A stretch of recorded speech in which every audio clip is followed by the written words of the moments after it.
Assalamualaikum warahmatullahi wabarakatuh. Let me introduce myself. My name is Shafira. This is Oktavia from Applied Business Administration Study Program, Class 1A. And I'm here as the representative of Group 3 to present the material from Chapter 7, namely the relationship between humans and the way of decision making. Okay, let's get started. Human relations. What is the definition of human relations? Human relations focus specifically on the individual needs and resultant behaviors of individuals and groups. It takes an interpersonal approach to manage human beings. It presents the organization is made up of formal and informal elements. The formal elements of an organization are its structure. The informal aspects of the organization include the interaction between individuals. This way, the organization is a psychosocial system. This system should be managed to create individual job satisfaction and the resultant motivation of the individual. Notably, much emphasis is placed on how individuals interact within groups and the results of group behavior and performance. The elements of human relations. At the core of human relation theory are these six basic propositions, such as a focus on people, rather than upon machines or economics. The organizational environment is not organized social context. Human relations are important in motivating people. Motivation depends upon teamwork, requiring coordination and cooperation of individuals involved. Human relations within teams must fulfill both individual and organizational objectives simultaneously. Individuals and organizations desire efficiency by achieving maximum results with minimum inputs. Next is public relations. The definition of public relations. Public relations is a strategic communication process that builds mutually beneficial relationships between organizations and their public. At its core, public relations is the management function that establishes and maintains mutually beneficial relationships between an organization and the public on whom its success or failure depends. The purpose of public relations is to creating public understanding, creating public trust, the existence of public trust in the company, creating public support. There's an element of public support for the company both in the form of natural and spiritual. Creating public cooperation, the existence of cooperation from the public to the company. Next is the function of public relations. Public relations functions are designed to help build trust and credibility with groups that are important to your organization. They help raise awareness about the organization as well as give it a chance to define, control, and distribute its message to those both inside and outside the company. Effective public relations function can also promote organizations, help communicate during a crisis or defend its reputation from attacks people make on it in the media. The function of public relations include media representation, crisis communication, content development, stakeholder relations, and social media management. Next is problem solving and decision making. The definition of problem solving and decision making. Problem solving is an analytical process used to identify the possible solutions to the situation at hand. Making decisions is a part of problem solving. Problem solving is a complex process. A judgment call or decision will have to be made on the way. Decision making is a choice made by using one judgment. The art of making sound decisions is a particularly important skill for leaders and managers. You may need to make numerous decisions as part of the problem-solving process, and of course, leaders and managers will need to use their decision-making skills to determine which solution to pursue. They will also typically need to confirm and set into motion the next steps to fix the problem. Next is the similarities between problem solving and decision making. Problem solving and decision making are not synonymous with each other, but they are both important skills for leaders to have. People often use the term for problem solving and decision making interchangeably, specifically because they have elements in common. The key difference between problem solving and decision making is that solving problem is a process, whereas making decision is an action based on insights derived during the problem solving process. Many people use the term problem solving and decision making interchangeably, but they are not same. Next is rationale and decision making. In making decisions, many considerations need to be made, one of which is looking at the aspect of rationality. The main parameter of rationality is the goal that a person has.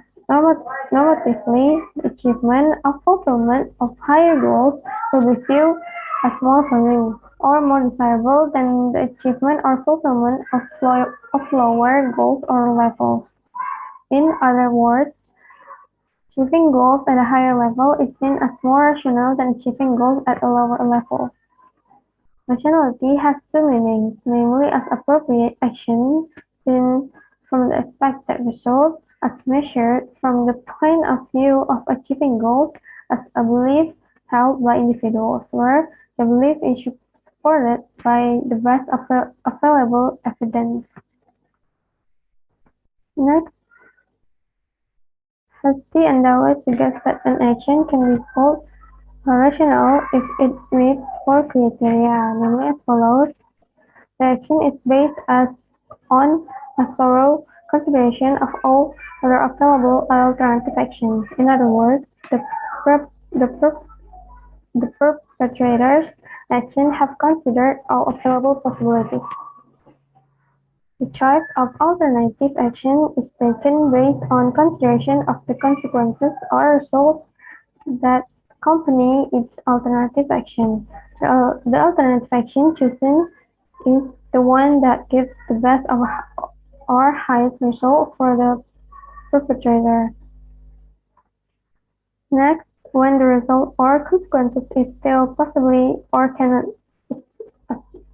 ascertain whether it is true or not, then the value of the result or action is estimated by using the rules as outlined in probability theory. This entire rational decision-making process reflects a thorough consideration of the uncertainties and uncertainties associated with the outcome of an action, with the objectives to be achieved through the action. Next is the definition of decision. Decision making is making an assessment and making choices. This decision was taken after going through several calculations and alternative considerations. Before the choice is made, there are several stages that the decision maker may go through. This stage may include identifying the main problem, compiling alternatives to be selected, and arriving at the best decision making.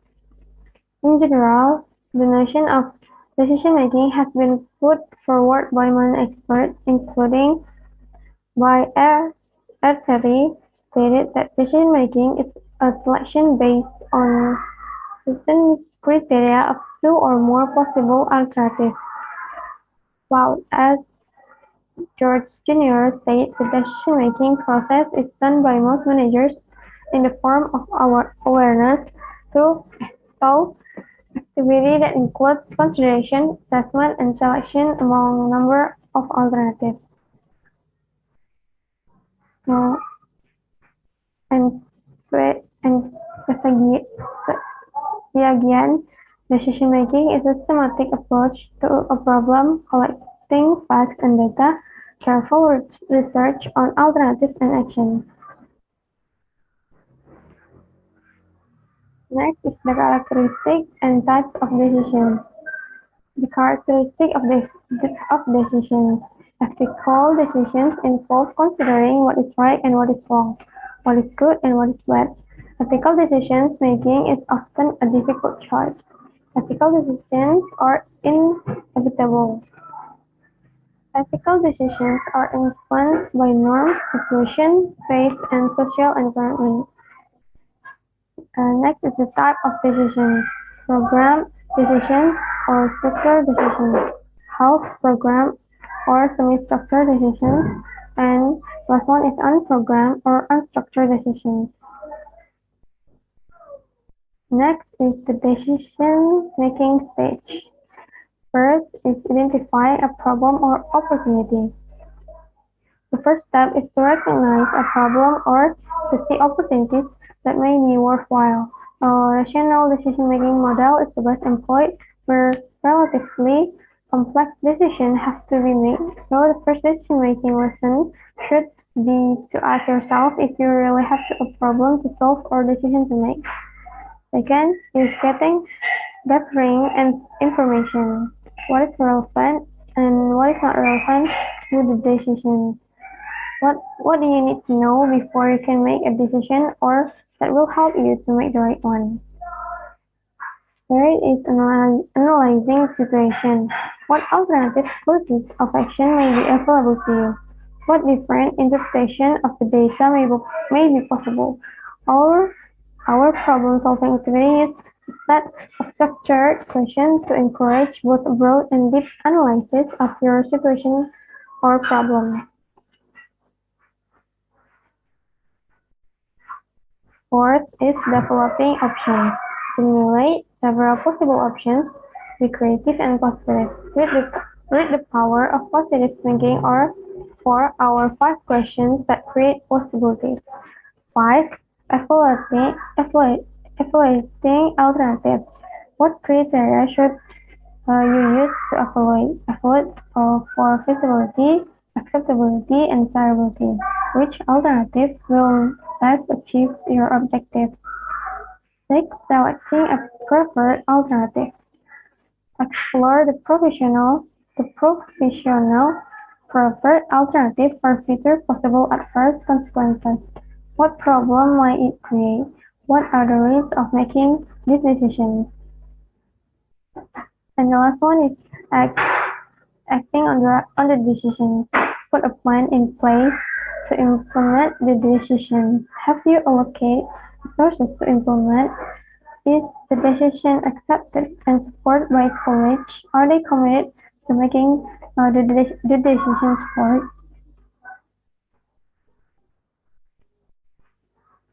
Okay, that's all about my presentation about the material chapter 7, the relationship between humans and the way of decision making. Thank you so much for the attention. Assalamualaikum warahmatullahi wabarakatuh.